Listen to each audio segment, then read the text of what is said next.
Good evening, everybody, and thank you so much for logging on this evening for our Strata committee training, of which we've entitled All Things Energy. My name is Andrew Tunks. I'm the Chief Operating Officer here at netstrata. I'm kindly joined by Brent Clark, who owns and runs Wattblock. He has been an absolute guru of all things energy and certainly has been my go-to person over the years for anything solar or EV or battery. I always flick him a question here or there. He always has the answer. He does lots of work with local councils, lots of work with government, lots of work with strata schemes. And tonight we're going to hear from Brent on a whole raft of different initiatives, anything from solar batteries to EVs, and hopefully at the end of the webinar you'll have a handful of takeouts and things to take to your strata committees and say, hey, I learnt this on Monday night. How about we look at these initiatives for our strata scheme? So thank you so much, Brent. Thanks for logging on this evening. Thanks so much, Andrew, and great to be here. And on the cover page here, we've got a picture of Skyline Tower, which is a netstrata managed property that now has a 70 kilowatt solar photovoltaic system installed on the top of it. Fantastic. Today we're going to look at electrification, solar batteries, heat pumps for hot water, EV charging. We're going to quickly touch on grants and rebates because there's a lot of those that strata schemes can claim now in New South Wales. And then we'll have a look at the 1st of July strata law sustainability changes. Fantastic. So, electrification of strata buildings. This picture is what we want every strata building across Australia to eventually look like. We want solar photovoltaic on the roof, maybe on the sides of the building in the future as well. Batteries, heat pumps, EV charging, and if you've got a pool, you could use a heat pump to heat the pool as well and get off gas. So some of the terms: degasification, electrification, future-proofing, and sustainability in strata, they're all sort of referring to the same thing. A bit of background work. Some of our strata meter boards today look a bit like this. And for our older building stock, they're going to have to do some work. And here's a strata that's actually in Carlton, New South Wales, just around the corner from netstrata. And this is what their meter board looked before. And this is what it looks like now. It's ready for the future. Now, let's jump in and have a look at solar and batteries. On the screen here, we can actually see an interesting accordion or concertina style racking system on a strata rooftop. And this is actually weighted down by ballast or bricks underneath the solar panels. So no penetration of the roof membrane in order to install this solar system. So if we look at penetration of rooftop solar in 2025, 38% of the houses in Australia have solar installed. And then if we look at our residential strata schemes in Sydney, it's about 3.5%. So that's quite a long way behind standalone houses. So in strata, we've got a bit of catching up to do to follow what's happened on residential houses. In strata, we can do solar for an individual apartment. It can be possible getting permission to use part of a common property rooftop. In strata, we can do solar sharing gateways from companies like Illume Energy or Zico Marshall. And here you can see a block of 17 units, and it's got a couple of sol shares from Illume Energy. And that allows solar to actually flow and be measured as it flows into the individual apartments in this complex. You can do common area solar. And at the start of this presentation, we looked at these are two netstrata managed buildings, high rises in roads. We looked at the front of it. Now, this is what the rooftop now looks like. And this is the aerial view of Skyline Tower with 70 kilowatts of solar. and its sister strata scheme right next to it is called Harbour View. And this beautiful solar array here, and this is what Harbour View looks Mm. like after the install. And these are actually common area solar systems, and all the solar power is consumed instantly in the common areas of these high-rise buildings. It doesn't feed anything back into the grid. It's all All being used used. immediately. Yeah, Yeah. yeah. Yeah. So if they had more rooftop area, Mm. the solar arrays could have even gone bigger, Mm. Mm. and for a building like this. Mm. And then at the top of the market, we've got embedded network solar. So this is a picture out at Schofield Gardens. And these are typically new developments. This is a whole precinct, and you can see there's just sprawling solar on all these different buildings in the precinct.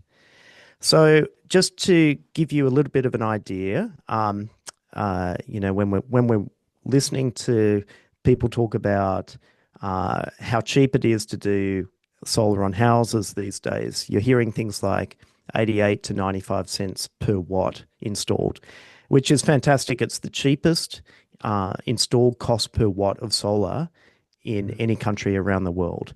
Mm. And that's because our supply chain has become honed over a number of years. We've got over 7,000 solar installers in the country, Mm. and we've had a generous nationwide federal solar rebate since the John Howard era. So that's the cost of doing it on houses. But when it comes to our strata buildings, the cost per watt actually climbs as you get into higher and higher strata buildings, because you've got more lifting costs and you've got more cable run Mm. costs to get the solar back down to the main electrical room. So, in high rise, maybe it's going to cost you $1.42 per watt of solar installed. And our paybacks on strata will be between 7 and 11 years, but those solar systems will last for 30 years now. Mm. Mm. Batteries are now getting installed into Strata, and all different types of brands of batteries. So not just Tesla, but here we can see BYD, Alpha ESS, Sungrow, Energizer, and shortly the ones like GoodWe and Sig Energy as well being added to this. So batteries starting to get installed, and we'll mention the federal government battery rebate later. Um, Out at Schofield Gardens, which was that embedded network site in Sydney. This is the battery room. It's got 24 Tesla power walls, daisy chained together off the car park area, and that's over 200 kilowatt hours of battery backup. Mm. So that's the Wow. largest one I know, in Sydney to date. If we take a little aerial view of the Sydney CBD, the city of Sydney, you can see there's over 100 strata buildings with yellow dots that now have solar systems installed just in the City of Sydney LGA.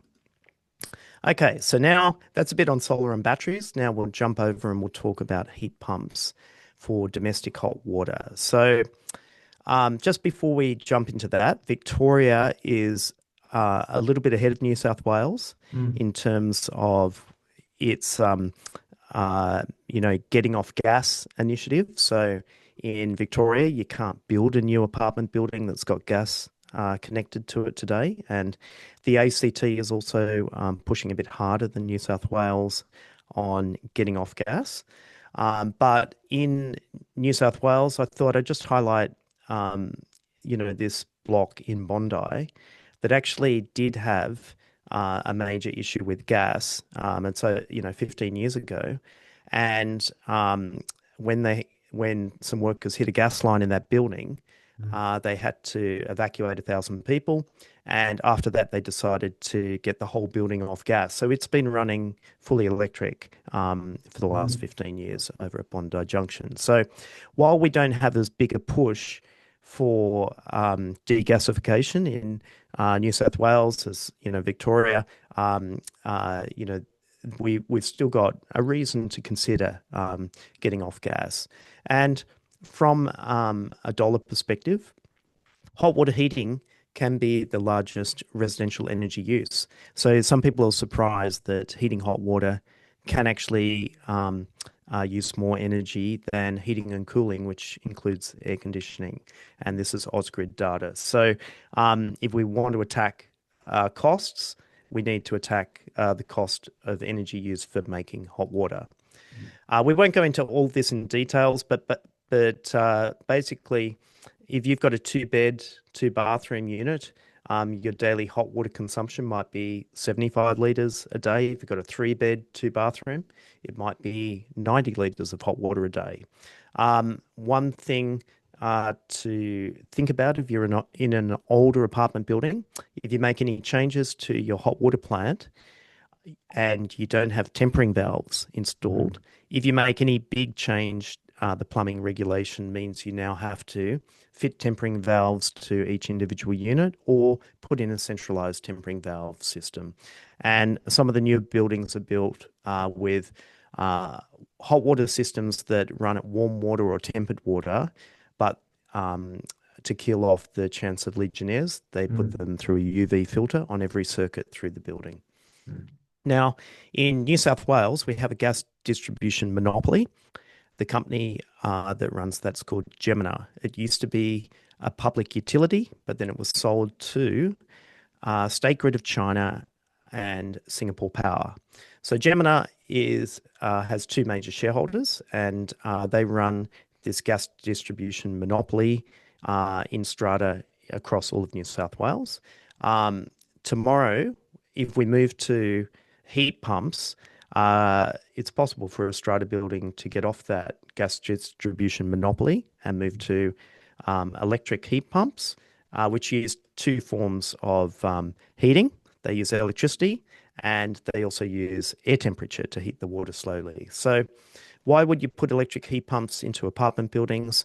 They use less energy to heat the water because they heat slowly and they capture that air temperature and funnel that into heating the water. It allows you to get off the Gemina monopoly, gets you away from fossil fuels, reduces carbon emissions. So it's important when we talk about heat pumps, it's not actually solar hot water. It's actually the thermal temperature in the air. And it's true, the air is heated up by the sun around the earth, but it's actually the air temperature. And that's why it's called an air-sourced heat pump, if it captures air temperature and puts it into the water, which is different. In Strata, you wouldn't consider other types of heat pumps, but it is possible to have ground-sourced heat pumps that capture temperature from the earth through deep holes, or you can actually capture water from temperature from reservoirs of water, or Sydney Harbour. Actually, there are some finger wharves that actually capture the temperature of the water inside Sydney Harbour and use it for their air conditioning systems inside their air conditioning units in those finger wharves. But when we talk about heat pumps, we're usually talking about air-sourced heat pumps for heating water. So just to think about heat pumps, if we've got them, they might run 2 cycles a day. If we're using them to heat a domestic hot water plant, one cycle will be through the night time to make sure we've got enough hot water when we get up in the morning and people have a shower before they go to work, and another cycle during the day, so that there's enough hot water for when people come home. And the heating cycles might be longer in wintertime when it's cooler and shorter in summertime when the air temperature is hotter. But you can see if you combine heat pumps, which use a little bit of electricity, with solar photovoltaic on the common property meter, you can actually really get down the running cost of a plant quite significantly compared to what it is today. So just to throw in a question in relation to how would an owners corporation, transition from a traditional sort of gas powered hot water system to a heat pump? What are sort of some of the fundamental first steps that you would need to do? Is that Yeah, engineering sort of a question or? Yeah, it is. It's the first thing is space. Mm. So heat pumps need more hot water to be stored. Yeah. So the first thing is, sometimes if we got those old gas storage hot water boilers, Mm. um, if you've got two of those, maybe you Yeah. need four tanks that size Mm. if you're going to move to heat pumps. So the first thing is, do you have Storage. enough space Mm. to fit the extra storage? Hmm. And then the next thing is, do you have enough space that's ventilated? It can Mm. either be like on the outside of the building, Hmm. or it can be in a car park because our car parks typically hold about 5 degrees of extra temperature during the winter time than Yeah. outside. So Mm. the first thing, those they're actually mechanical things that you're going to look about at space Yep. and ventilation before you get going. Yep. Awesome. Thanks, Brad. So the other thing to think about is if you've got a user pays, Mm. cents per liter hot water model Mm. today, Mm. are you prepared as an owner's corporation to actually turn hot water back into a utility service that Mm. doesn't have per liter measurements for each of the apartments? Mm. Or do you want to introduce, say, a private embedded hot water network Yeah. to do meter reads Yeah. of the So heat it's pump? either convert it back to you pay your hot water via units of entitlement sort of share in your strata levies, or you find an embedder that's able to run the Yep. metering system for you. Yeah, and that'll come down to what your balance of owner occupiers Mm. and owner investors is. But remember, if you're an owner investor and you're renting a property that's got hot water as an Mm. inclusion, you should be able to Mm. charge more rent for Yeah. that at your next Mm. Mm. contract. So what? Here are a couple of examples. So this is Bridgeview that was recently featured by the City of Sydney as a block of 24 apartments that Mm. went to heat pumps, but also did a common property solar system. So they're not directly, those two systems are not physically linked to each other, but they Mm. are synergistic in that they reduce the overall running costs of the heat pump. Mm. And here's an example of a small block of 5 units that used to have a gas, an electric storage hot water system that looked like this. And then they went and put the heat pumps on the side of the car park and the new storage tanks in the room where the old Mm. electric hot water storage tanks were. Fantastic. Uh, Yeah. yeah, and here's a Yeah. bigger one, 50 apartments over at Maroubra, and they've gone for a more industrial heat pump here, and they've put a 30 kilowatt common area solar system on here. And when they were planning ahead, if they didn't have a very big common area load because they don't have lifts or anything at this Mm. building. It's a walk up. Mm. And they would have just done a 6 kilowatt solar system to look after the common Yeah. areas if they didn't know that they were going to do the heat pump in the Mm. future. Mm. They decided to oversize the solar system, knowing and do 30 kilowatts, knowing they're going to add this heat pump in the Mm. future. And that's planning ahead, Mm. future, yeah, Did future they proofing. consider batteries? Not yet. Mm. What they're actually considering now is adding a second of these industrial heat pumps, Sure. um, because to create like a duty cycle Hmm. between, so that this Yep. one's not running as Mm. much of the Mm. day. But um, great question. Mm. And this next case study is the first apartment building that I'm aware of in Sydney that's got solar and battery Yep. for the common area installed Hmm. in 2023. Hmm. And in 2025, this is another 24 lot building. They added this heat pump system. So, just to push that a little bit further, because we're talking about all things energy, there's Mm. actually one owner in this building who drives an electric vehicle. Hmm. And that owner also took out their gas cooktop and replaced it with an induction cooktop. Yep. So they're actually one of a very, very small club Mm. of strata dwellers in New South Wales Mm. that have completely electrified. So Mm.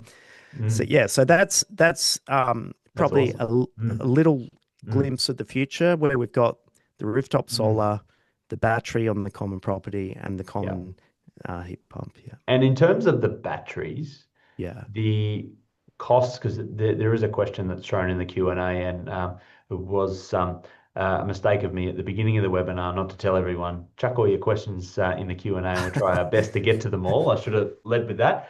We've had a couple. With the batteries, what is the cost? Because I know many years ago, I think I had you do a feasibility study on a site I managed, and I think that went down the avenue of solar. And at that particular time, batteries were too costly for the payback period. How's it sort of looking these days? So like it's much better.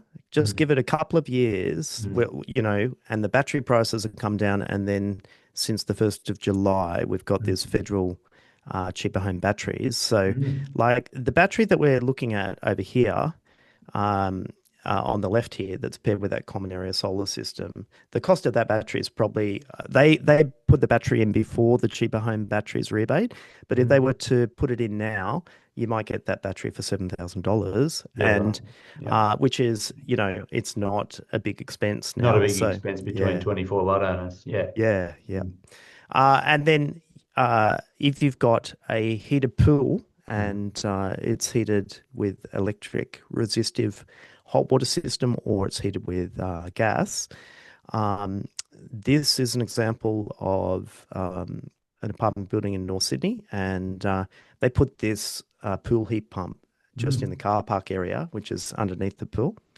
and it cost them $12,000, and it Paid paid back in two back in two years. years. Yeah, Yeah. wow.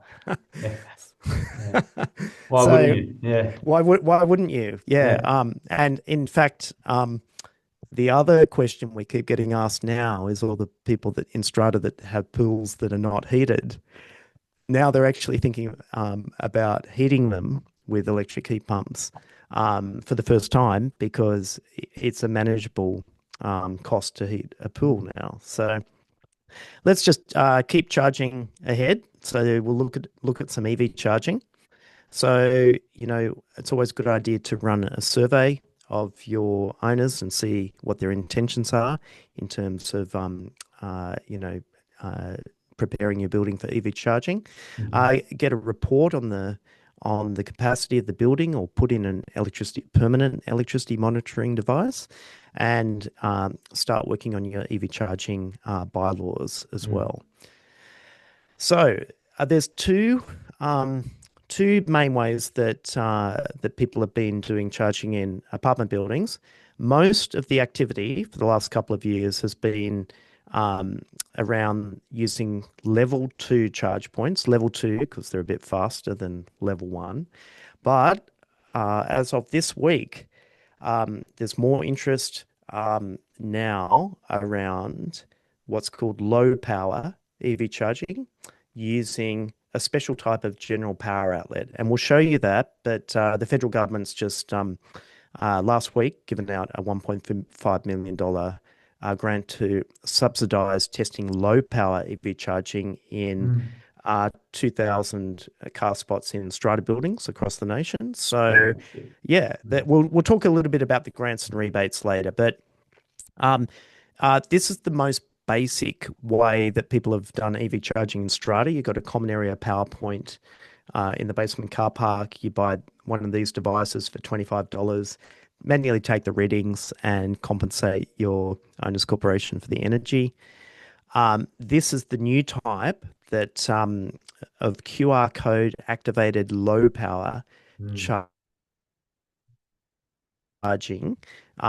So as I said, Knox Energy is a particular company that got a $1.5 million federal arena grant last week. But there's five other companies that have competing products: Ready Steady Plug, Alchemy Charge, OmiGo, Powerlog, and Combined Energy. And this is an example of low power EV charging in a strata in Brisbane. And there's actually an Uber driver that's driving 200 kilometers a day in as an Uber driver.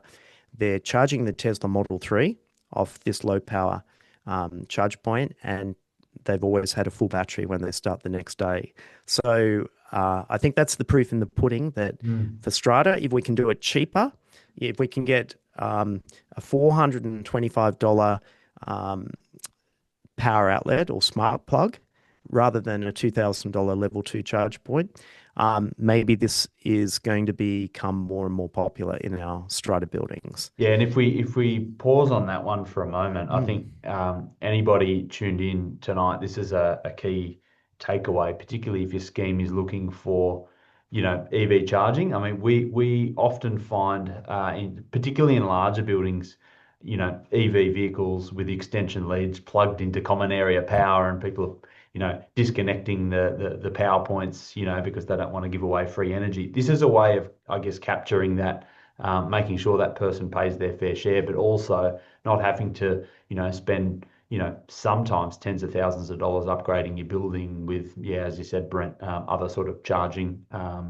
backboning systems, etc. So it's actually, I think it's a game changer in terms of addressing an issue now. Whilst you might have a more of a larger, more permanent fix later on down the track, or you might, have a scheme with common area charging, fast chargers or something like this. But this, I guess, is a stopgap. But also, I guess, for those not doing massive kilometres, Uber Drive is a good example. 200 kilometres a day is probably not a lot of us that do more than that. And if you plug your vehicle in overnight, you're getting enough charge to do another 200 tomorrow. So, Yeah. yeah, pretty good test case. Yeah, I think so. Definitely watch this space, Mm. and I wouldn't be surprised if the federal government awards another one of these companies in the list Mm. another Strata grant as well. Moving forward, Mm. to really test this out in Mm. Strata and say, is this the way we're going to do it? Because, doing the full EV charging backbones has been Yep. a slow progress, even when we've had government rebates in New South Yep. Wales for that. So would committees just reach out to those, or Strata Yeah, management yeah, reach that's out to those yep, companies with you the can reach grants out and to say, these hey, companies and get a give us quote. a Yeah. tenner? Yep. Yeah. And the idea is if you've got those existing power outlets scattered in the car park, maybe you want to try swapping out a few of those and definitely try and grab any subsidies from the Mm. federal government on that. Yep. Fantastic. So, the other way that we've been looking at this is doing the EV charging, having faster EV charging in a couple of visitor spots or converting a few visitor spots to be dedicated for EV charging. But then you've got to have bollards to control access and, you might have to do a change of use on your DA with your local council as well to achieve something like this. We do have, in some fortunate circumstances, people have their apartment meters like very close to their car Mm. spot, and they can get a bylaw that allows them to connect directly on their apartment meter. But we don't recommend that for anyone that's got their apartment meter on the fifth floor of the Miles away. building. Yep. Yep. Which is most people that want an EV. Yep. Unfortunately, they're at the end of the run. Yeah. That's it. Yeah. Yeah, so we've got this is more like the traditional EV charging backbone where you've got the distribution board in the car park and you Mhm. run your charge point from that. Now we'll just look at a couple of different ways of getting the cables to the chargers. So Mm. cable tray passing every car space looks like this, but um, a few buildings now in Sydney have flat cables that look like Mm. this, and Mirvac, like doing the Nine development, and a few marquee developments have actually installed flat cables from day one. So that's an alternative to running cable tray. Some people argue that it looks a little bit nicer in the car park. And here's another one. This is from the Aurora building down in Lane Cove. And you can see this thing here is called a bus duct, Mm. and it's basically a powered it's a powered line that all the EV charging different charge points can come off. So you're not running a separate cable to every EV charge point. You just run your cable from your charge point up to the bus duct, and that's the power source from to get power to your level two charge point.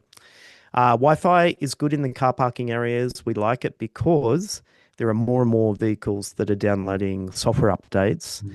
And early adopters, they had to like drive to Westfield shopping centers and put their cars on Westfield's Wi-Fi network to download the big software updates.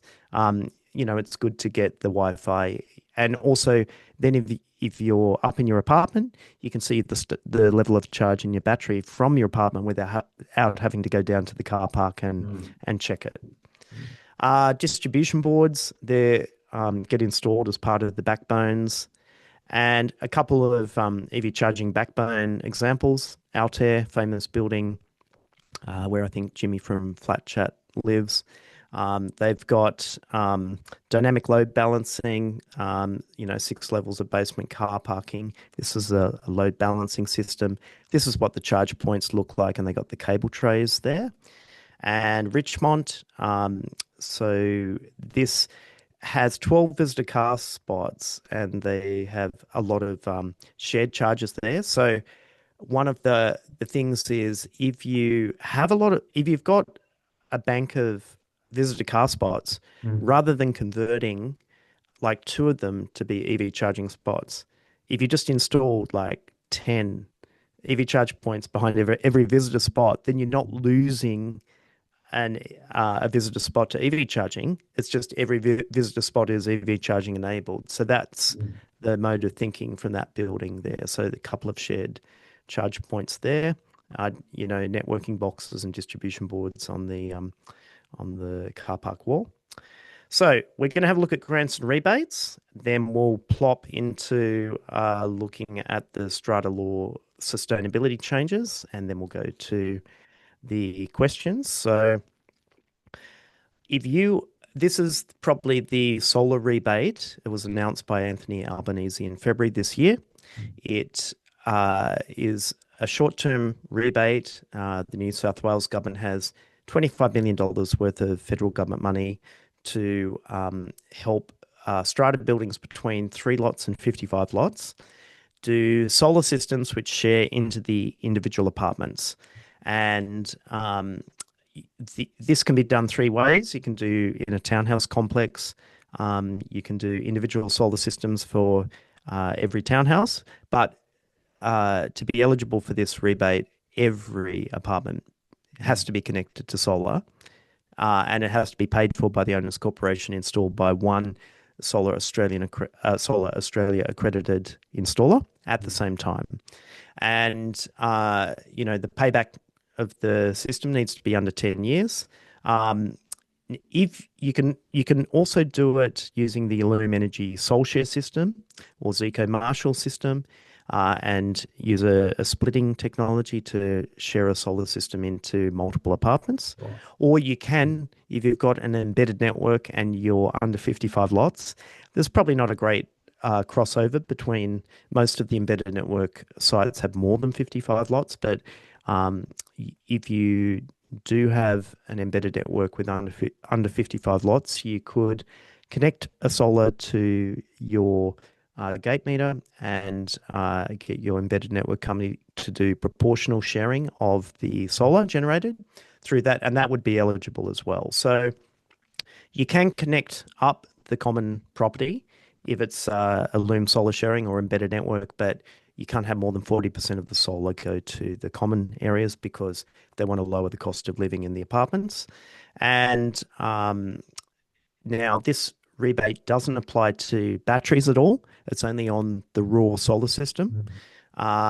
And look, originally they wanted all the installs done by March 2026, but I wouldn't be surprised if that's moved out to Pushed December out. 20, Yep. yeah, Yep. December 2026.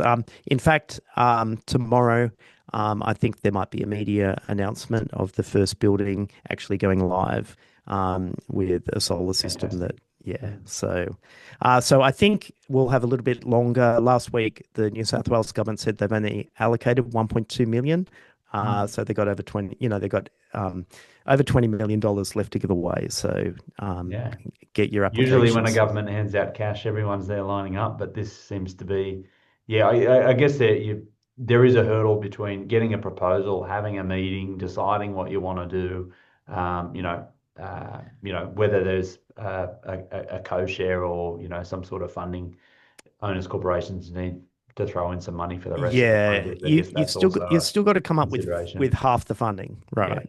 And coming up with half the funding is still a challenge for still our coming up with money. Yep. yeah. Yeah. So now the New South Wales government solar for apartment and residence rebate doesn't apply to batteries at all. Yep. But 1st of July, we've got the federal small scale technologies certificate incentive called the Cheaper Home Batteries, or CHP. And this when this hit the market in July, it was the first month in the history of the Australian solar industry where solar installers were asked to install more batteries than solar systems, because everyone that's already got solar that was waiting to add a battery reached out to their solar installer to get a battery. And this is really driving up in standalone houses the size of solar systems and batteries. Like a couple of years ago, a house might put a 6.6 kilowatt solar system on, and a friend of mine in Penrith just said he's ordered a 20 kilowatt solar system and a 48 kilowatt hour battery. Mm. And that's for one standalone house. Wow. So Yeah. yeah, so that's that's what now this federal cheaper home batteries, you can install a battery that's up to 100 kilowatt hours, Mm. but it only applies to the first 50 kilowatt hours of the Mm. batteries. So it's $372 per usable kilowatt hour in 2025.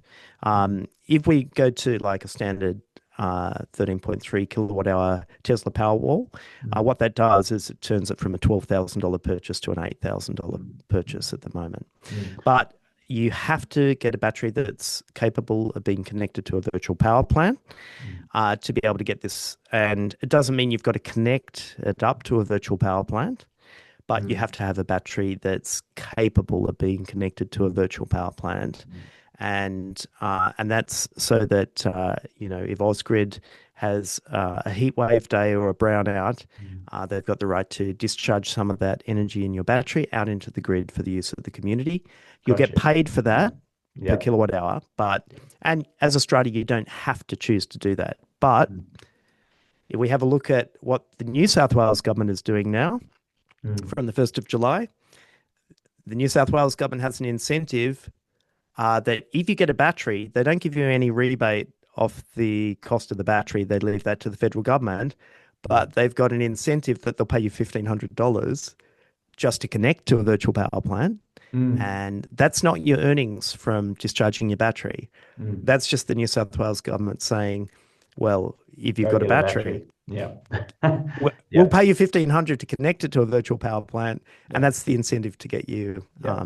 doing that. So So with batteries, Brent, what's your experience? We did have a question thrown into the Q&A about fire risks associated with batteries. Where are we mm, sort of, what's the state of play these days?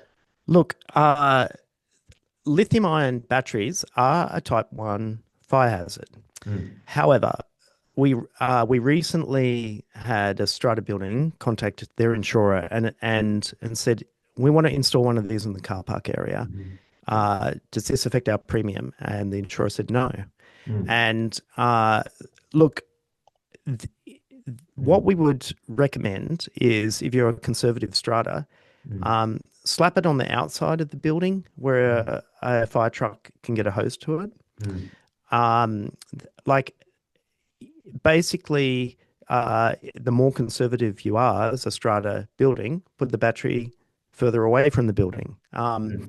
And the most important thing is easy access for fire brigade. So you don't want it like keep it to the outside of the building or the car park area because that's a different fire treatment Mm. down there. Don't have it in Mm. any of the residential Mm. parts of the building. Don't put it in old cupboards. Don't put it in storerooms. Think about fire truck coming to your building that you just Mm. and the fire truck can't get deep into the car park. Just think they just want to run with the hose and douse Mm. it. So Mm. that's the way to think about managing it. And but having said that, like these batteries for solar systems are actually a lot smaller than the batteries in the cars. They're Mm. 80 to 100 kilowatt hour.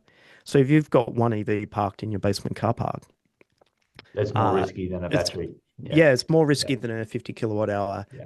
Yeah. wall battery. So, Yeah. yeah, so look, be prudent with it, or, some people will still defer installing the Mm, battery now. mm, Just do the mm. solar, have it feeding in for a couple of years until people get more comfortable, Yeah. and then add the battery later. But with all these grants and rebates, you can Mm, see um, they're going, mm, they're chipping away, trying to get the batteries in and get them connected to the virtual mm, power mm. plants. So, Yeah, like, we still have a cloud of doubt with regard to insurance and EVs and batteries and that sort of thing. And I think, yeah, yeah, practical step of where you place these things is good. I guess good for those schemes that are able to do that. yeah, With regard to like vehicles and EV vehicles parked in basements, and you might have five, six, seven underground levels of basement, and that's the space that you have to park your vehicle, and what's the insurance implications of that. We haven't really seen a whole bunch of case studies in Strata land about that. I do note that there are insurers asking the questions before they agree to insure a particular building, but I haven't yet seen that influence the pricing. But I don't know whether that might happen if there is an incident. So it's like the yes, cladding debacle. It took a fire to then affect, insurance, and then it really was the insurance market that led the cladding replacement. So whether we see, a different kind of fire retardant having to be, close to an EV vehicle in the future, a different kind of fire extinguisher or a different kind of sprinkler system run in a building, I guess it's probably too early to tell at this point. yeah. Um, Look, one good resource that we point people to is called EV Fire Safe, mhm, and statistically, there are four risk factors that increase the chance of a fire from an electric vehicle, and um, those are basically, has the vehicle been in a collision? mhm, Has it been exposed to heat or fire outside the building? mm, Has it been driven through submerged water, like in a flood zone? mm, Or is it under recall and it hasn't been taken back to have its recall update done to it? mm, And basically, the insurers don't have that information at the moment, so they've got to assume the worst. And when it comes to the mm, charge point, what expect now that you'll, if you've got a charge point in your basement car park, that you'll have a test and tag process once a year.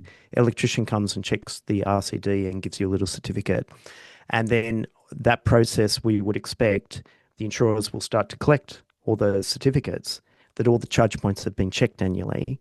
And then they've got data that they can start to manage it. Because having the EVs with some insurers was affecting the premium up. mm, mm, Solar panels and batteries, we didn't see as much evidence of that affecting the premium, but we definitely did see um, the request to disclose how many EVs. But mm, that's, as the data gets richer, the insurance companies can manage the risk. And I saw on EV Fire Safe that there's been, I think there was seven at one, not too long ago, seven EV charging fires in Australia from over 200,000 vehicles, and six of those were during collision, and one mm, was like a fire from during charging, and that was a plug-in, not a full mm, battery EV mhm, that had a faulty battery. So mm, um, it's about understanding the risk, and an EV charging in a basement car park's not higher risk than an EV in a basement car park that has one of those four risk factors that we mm. spoke about that Yeah, that's right. attached to it. Like, Yeah.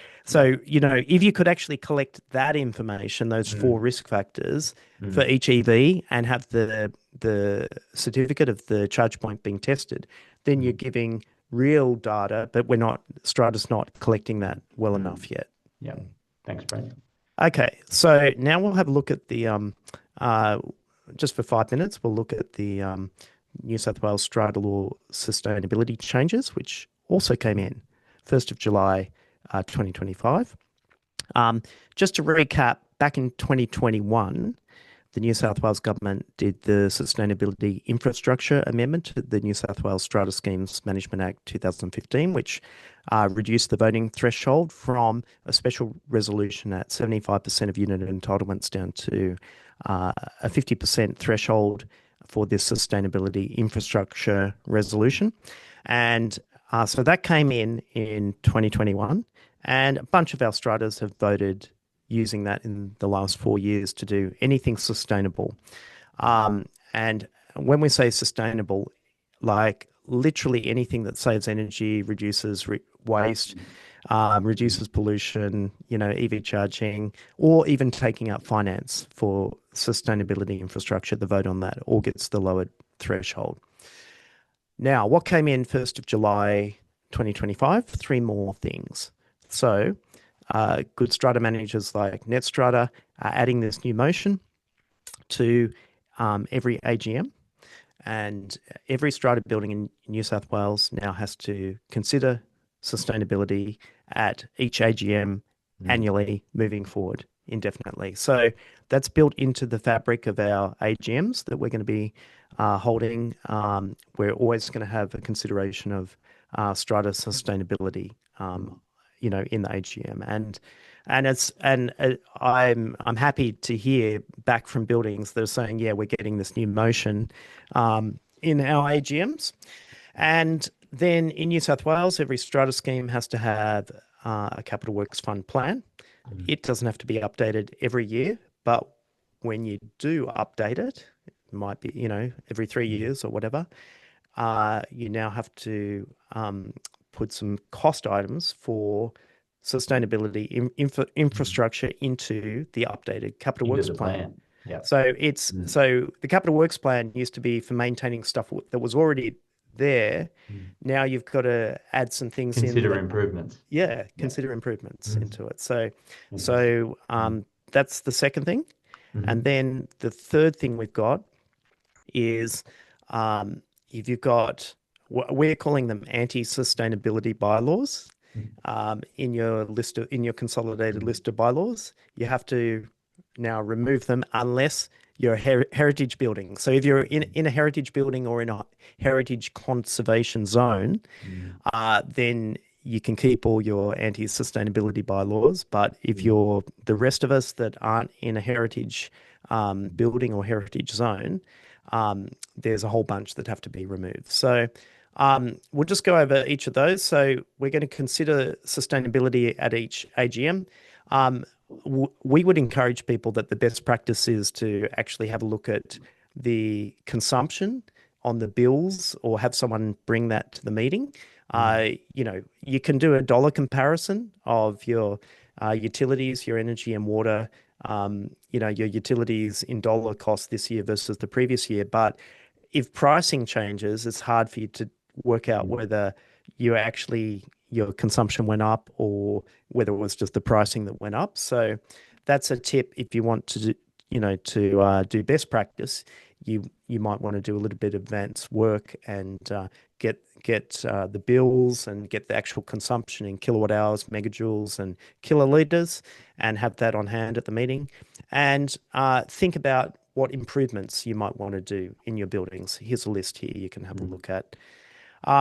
So with the capital works plan, the good thing is, in Victoria, my understanding is you don't actually need to have a capital works plan at all still.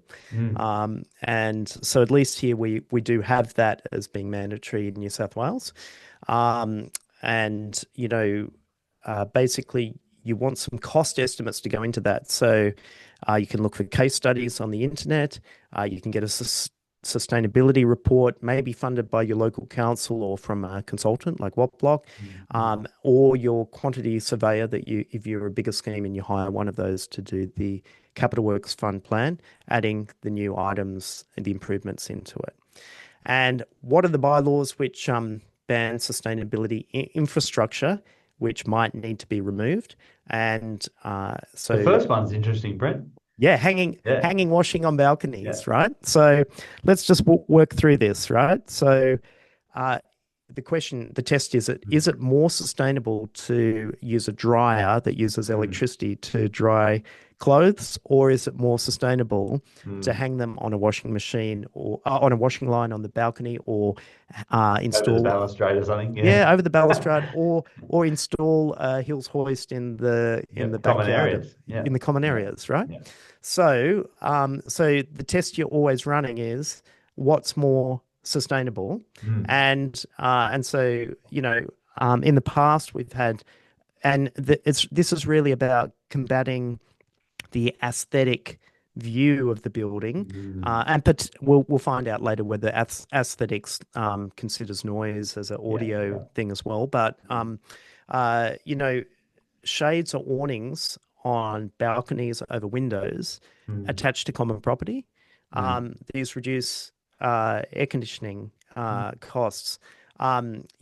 E-bike charging there are a whole mm, bunch of bylaws out there that banned e-bike charging. mm, Um, Now, the interesting one, air conditioners, reverse cycle air conditioning for your individual lot is actually a sustainable technology. And that's because if you've got an air conditioner doing heating, it's more efficient than using a gas heater or using an mm, electric heater inside your apartment. mm, And so that means putting the air conditioner on the balcony, hanging it off the common property, putting it on the common property next to your courtyard. mm, That's actually they're things that are sustainable to do that because it's reducing what would have been worse, which is to use those other types of mm, heating. mm, Solar panels, EV charging, fly screens in front of sliding doors are more sustainable because they reduce mm. dehumidification, they That's reduce right. Yeah. ventilation. Yeah. Yep.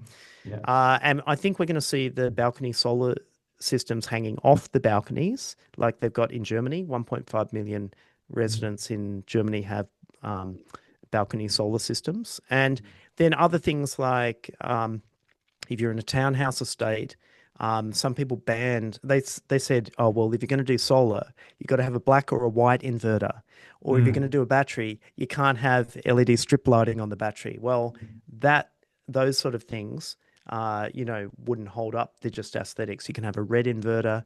You can have mm, an Iron Man EV charge point. Where the charging nozzle comes out of Iron Man's chest and all that sort of thing if mm, you want to, right? So mm. yeah. So we put up a free Strata sustainability compliance form online. Feel free to have a look at that, get some ideas. And we'll just sort of wrap up now. But to get these projects over the line in your Strata building, we consider there are like three different skill sets or, archetypes that you really want to get on the committee. The bean counters, you're an accountant type person, numbers man, your engineer, a retired engineer, that likes to tinker with the building, the tinkerer. And then you've got your greenie sustainability champion. Now it's hard to do these projects with just being one Without of these someone three people. driving. Yeah, Yeah, you need that's right. try and grab at least the other one that's not Mm, you. mm, And in a great case, you'd have all yeah, three, but it's rare to get all three yeah. in at the same time. So now we've got a little bit of time. We'll take a few questions, and I'll just mention Fantastic. here, we've got a WhatsApp group. You can scan the QR code. Over 230 Strata electrification enthusiasts in that group. Feel free to join and ask a question. Yeah, Okay. fantastic. No, thank you, Brent. There's a lot of information there to take in, and I think the key sort of takeouts for me, like listening to what you're saying, if we've got strata schemes with pools, it looks like an absolute no-brainer to look into electric heat pumps. The paybacks, as you said, close to 2 years. Looking at the slow charging grants for EV charging points, thinking about flat cables. I mean, that has aesthetics. And you hit the nail on the head a couple of slides ago with aesthetics being, the yeah, I guess the stop sign for many years. Mm. Cables everywhere and that sort of thing. That there's newer, better designs for basement garages. Thinking about having a look at that resource EV fire safe to sort of think around the questions and the things that get thrown out there saying, they're a fire hazard or insurance risk or those sorts of things.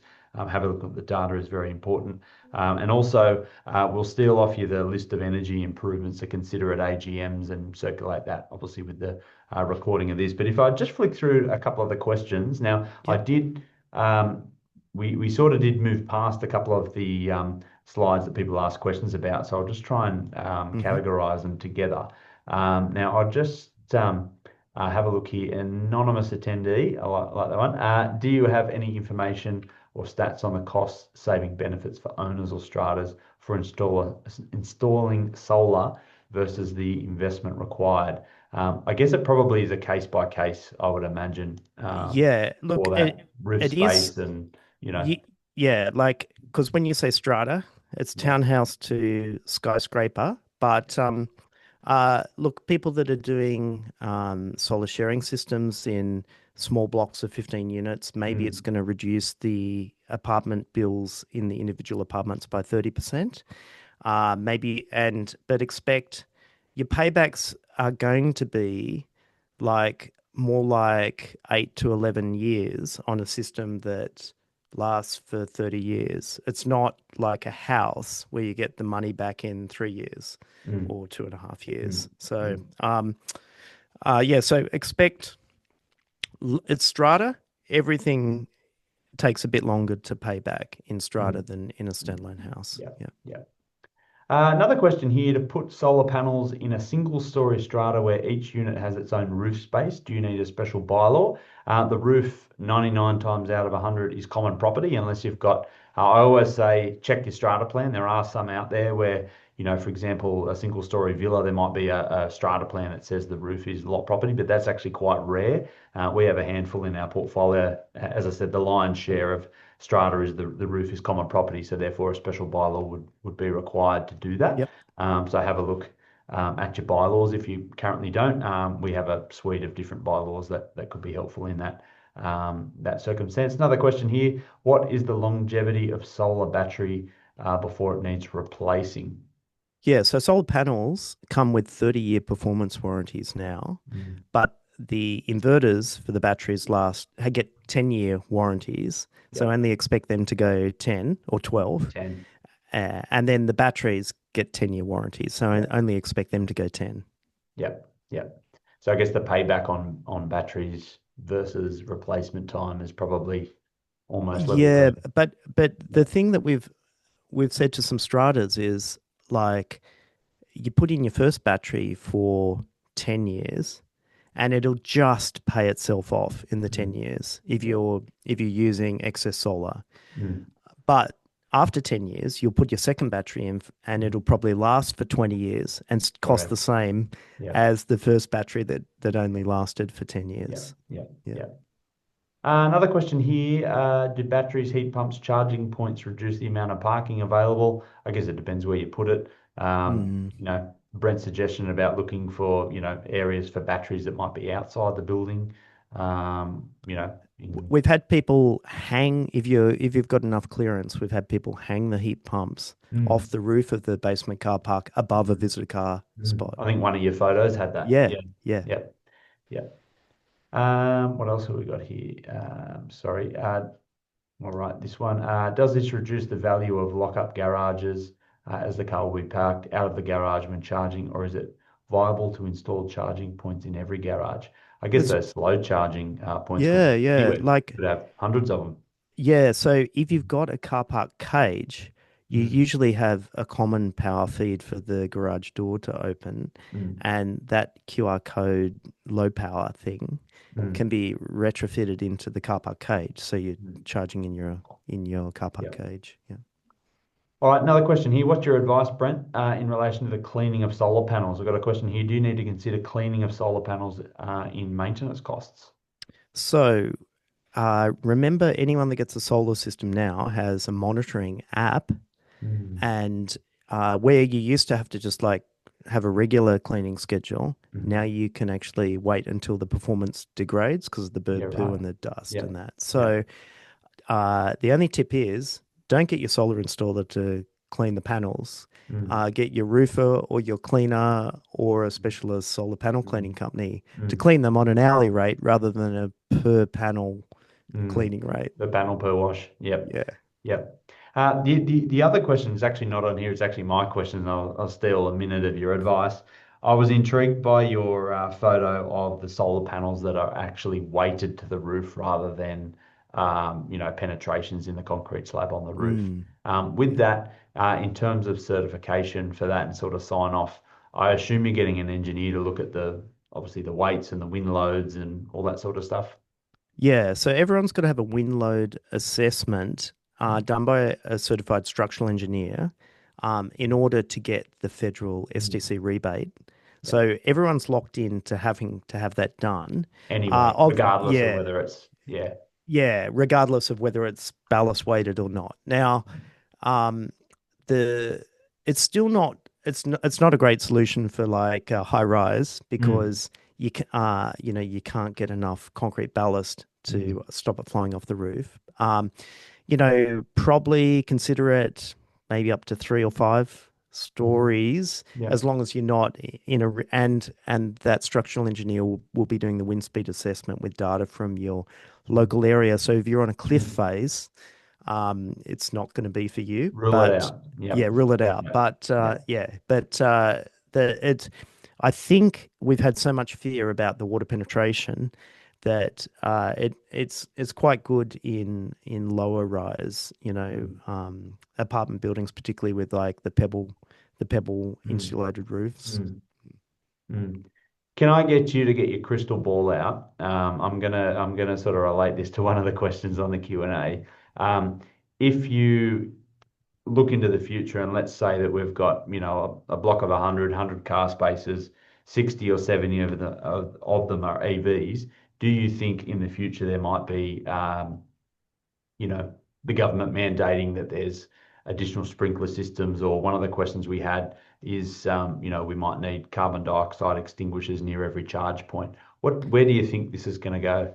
Yeah. So we're at 10% of new vehicle sales are electric Mm, now. I actually think, remember, uh, you know, even today we've got the New South Wales government mm, um, paying you $1,500 to mm, connect your standalone battery mm, to a virtual power plant. mm, I imagine when we get to that number of vehicles, the New South mm. Wales government's going to be paying every electric vehicle owner $1,500 to connect their vehicle battery. Vehicle. Yeah, right. And so remember, you're going to have a new revenue stream from Mm, your electric vehicle that's able to discharge into the grid during peak mm, periods. And if you think about it, you're going to be making money from that, but your strata might have to absorb some of the costs. So it's not just a sinkhole. What mm. we're moving into a future where your vehicle becomes, and when it's remember your vehicle's going to be a robo taxi driving around, Yeah, making money, because picking you up vehicles from are dinner parked. and yeah, Yeah, yeah. exactly. Vehicles are parked 96% of the time. Mm, So, think of as we move to filling up the basement car parks with the electric vehicles, they become revenue generating items, for you, and also resilience items, to keep your own lifts going during short power outages. It's going to improve the resilience of your strata building. So, you're going to get more benefits, mm, but at some point, you're probably going to have to invest a bit more in fire suppression, with that level of electric vehicles. mm, Yeah. mm. Fantastic. Well, thank you, Okay. Brent. We've run out of time. We're a couple of minutes past 7 o'clock clock off time for the webinar. Thank you so much, Brent, for all of your slides, wisdom, the fact that I can throw any question at you and you know the answer. Much appreciated. Owners that have questions that are sitting on this webinar, shoot them through to me. I'm more than happy to see if we can answer anything that you've got. Obviously, you've got the QR code on the screen there. You can scan and fire your questions off at Brent accordingly. We'll close off there. Thank you so much, Brent. We'll send around, obviously, a recording of this webinar to all Strata committees and go forward from there. Thank you so much for supporting this initiative and jumping on. Thanks so much, Andrew. Thank you Catch you so later. much. Take care, everyone. Bye.